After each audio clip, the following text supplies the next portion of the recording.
They got it made in the shade. Just do not accuse them of always being out in right field. The Evanston Outlaws at the Riverton Raiders, top of the first. Devin Matson pitching for Riverton, and he got off to a pretty good start with 2 strikeouts in his first 3 batters and no runs given up there. Bottom of the first, the Raiders were threatening, but the Outlaw defense would answer the call. Tucker Leyland to Pat Asmuth to James Asmuth for the 6-4-3 double play.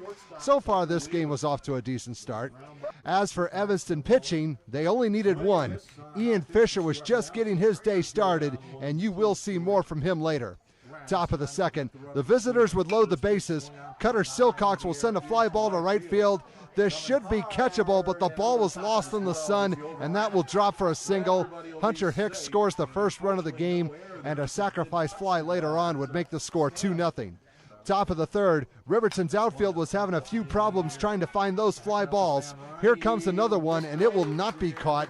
James Asmus would get a double on this play and an RBI in the form of Fisher, who will help his own cause, and now it's a 3-zip score. Despite the deficit, Matson was able to maintain his composure. He got his share of strikeouts. Now he just needs to get some run support. Bottom of the third, Riverton would load the bases, but had a hard time getting that runner in from third. Good run-in by Hicks on the dribbler, and he'll get the ball to Will Kishpaw in time and hang on after the collision to get the force out at the plate. But that was just 1, and the bases were still juiced. The home team had the right idea, but they had to work on the execution. Suicide squeeze, but you do not want to pop up the ball in that situation. There's 1 out, and the runner at third went 90 feet too far, and his ship just got sunk. Credit to the visitors. Good heads-up defense. Top of the fourth, the boys in blue now up 4-0. Robbie Nowicki will bounce into a fielder's choice. The Raiders had a shot to get the runner out at home, but instead go for the force at first. Another run is in as Pat Asmus touches the plate to make this a 5-zip ball game. Later, at times the boys in black were their own worst enemy. That's an error on what should have been an easy play. Leyland has the green light to make this a 6-0 contest. Now this highlight took luck and guts. That's a foul ball, and the batter is out. But check this out. Fisher is at third, and he's making a break for it. He saw someone snoozing on defense, and it paid off. Plus extra as the ball will get away from the catcher. Kishpaw will come all the way in from second and score himself. And now the Outlaws are in command of this game, leading 8-zip. Bottom of the fifth, Fisher still on the mound and setting them down. This was a Southwest Division game between the two teams, and you could get a sense on which team was ready for this one. Actually, the two teams played a few days prior to this, and it was much closer.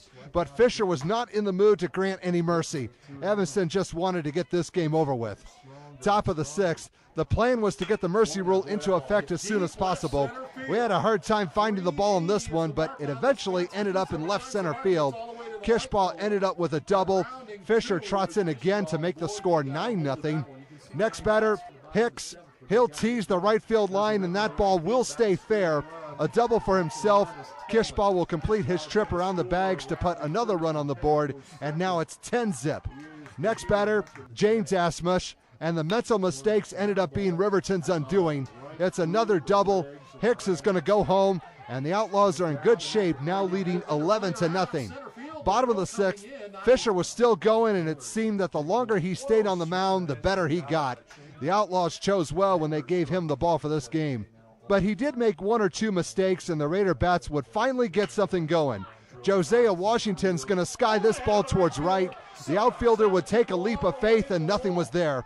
Washington would end up with a much-needed triple when this play was over with. Ryan Axelum is in. Now the home team is down 11-1. Now after all that, Riverton needed to get Washington in as well. Nate Hatfield will do the honors and bring his teammate in to get the deficit under 10 as the boys in black now find themselves trailing 11-2. Top of the seventh, Evanston would go back to their bag of tricks. Nowicki with a squeeze bunt, and the Raiders cannot close the door as Silcox will slide in for another run to make it 12-2, and another run would come in on a bases-loaded hit batsman to push the advantage up to 13-2. And they kept going. Hicks will drop a ball into right field for a base hit. That would net him 2 ribbies in the form of Nowicki and Fisher as the boys in blue were pouring it on, leading 15-2. Bottom of the seventh, the comeback was going to be a long one, and Fisher would make sure that did not happen. A complete game, 7 innings with 8 punch-outs, as the Outlaws would beat the Raiders for the second time in as many games. 15-2 was the final score on this one.